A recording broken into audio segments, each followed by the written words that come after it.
Assalamualaikum warahmatullahi wabarakatuh. Banyak orang yang meremehkan dan memandang sebelah mata tukang ojek. Tapi saya santai saja, karena hidup ini memang tidak pernah lepas dari komentar orang lain.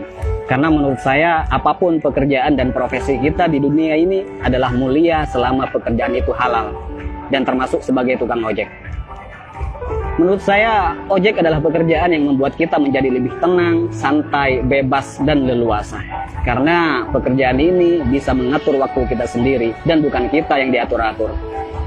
Ada yang mengatakan hidupnya kurang beruntung karena jadi tukang ojek. Justru menurut saya, jadi tukang ojek adalah keberuntungan yang luar biasa. Karena profesi ini mampu memanage waktu kita sendiri, terutama waktu untuk beribadah kepada Allah Subhanahu wa Ta'ala. Ketika menjelang waktu sholat, kita bisa mematikan aplikasi dulu untuk menjalankan kewajiban sholat tepat waktu dan bahkan berjamaah di masjid. Kalau pekerjaan yang lain, saya rasa belum tentu bisa. Tak mengapa kita dipandang hina oleh makhluk. Yang terpenting tidak hina menurut pandangan Allah Subhanahu wa Ta'ala. Intinya tak perlu mendengarkan apa kata orang selama profesi yang kita geluti tidak keluar dari yang namanya koridor syariat. Syukuri seperti apapun keadaan dan kondisi kita, dan jangan selalu membandingkan dengan hidup orang lain agar kita tidak menjadi orang yang kufur nikmat. Dan yang perlu diingat, apapun profesi kita tetap harus Allah yang dijadikan prioritas dan tujuan utama. Karena Allah menciptakan kita, wa ma khalaqtul jinna wal insa illa liya'budun. Tidaklah aku menciptakan jin dan manusia semata-mata hanya untuk beribadah kepadaku.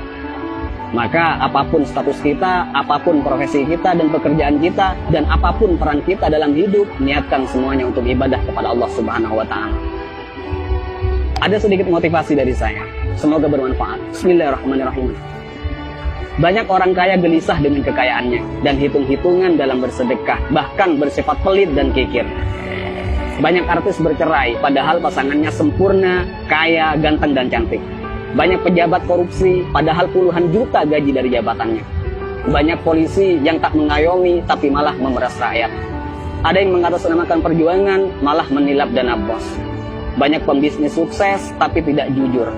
Banyak yang masih bergelut dengan riba, hanya untuk gaya hidup. Ada yang menguasai banyak ilmu agama, tapi gemar bermaksiat dan tak mengamalkan ilmunya. Ada yang gemar berdakwah, tapi tak mampu mendakwahi dirinya sendiri. Ada yang suka minum khamr, narkoba, dan berzinah dengan alasan kesenangan. Ada yang sudah berkeluarga dan bahkan punya anak merasa kurang tentram, seolah jauh dari kata sakinah, mawaddah, warahmah. Ada atasan yang suka menyunat uang bawahannya. Ada seorang guru atau karyawan yang suka korupsi dan bahkan korupsi waktu. Ada yang punya proyek dan tidak jujur dengan proyeknya. Banyak dokter, perawat, dan bidan yang tidak lemah lembut, tidak jujur, dan bahkan terkadang tidak memanusiakan pasiennya. Ada yang sibuk mencari dunia sampai lupa pada Tuhannya dan lalai dalam sholatnya. Dan masih banyak lagi kasus-kasus yang tidak bisa saya sebutkan semuanya. Mari kita berpikir, kenapa mereka demikian? Karena dalam hidupnya bukan Allah yang mereka jadikan prioritas dan tujuan utama. Karena jika Allah yang mereka jadikan prioritas dan tujuan utama dalam hidupnya, maka sangat mustahil mereka berbuat demikian. Wa may yuhajir fi sabilillah yajid fil ardi muraghaman katsiran wa sa'a. Ayo kita berhijrah. Karena ketika kita berhijrah dan lalu Allah kita jadikan prioritas dan tujuan utama dalam hidup, maka Allah akan meluaskan rezeki dan kelapangan hati untuk kita. Dan ketika hati kita sudah lapang dan luas, maka sebanyak apapun persoalan yang kita hadapi dan sebesar apapun masalah yang menimpa kita akan tetap tenang menyikapinya. Karena hati kita lebih lapang dan lebih luas dari masalah yang kita hadapi. Tapi jika dalam hidup bukan Allah yang kita jadikan tujuan utama, maka hati kita akan sempit. Jadi sebanyak apapun harta kita, setinggi apapun pangkat dan popularitas kita, semua malah tak akan henti menggelisahkan dan bahkan membingungkan. Karena hati yang sempit tak akan pernah merasa cukup dan bahkan akan menjadikan kita sebagai budak dunia yang tak akan pernah ada puasnya. Jadi sekali lagi buat teman-teman, tak usah malu apapun profesi dan pekerjaan kita. Selama itu halal, semua adalah pekerjaan yang mulia. Dan yang terpenting, apapun profesi kita, apapun pekerjaan kita, dan apapun peran kita dalam kehidupan, niatkan semuanya untuk ibadah dan jadikan Allah sebagai prioritas dan tujuan utama.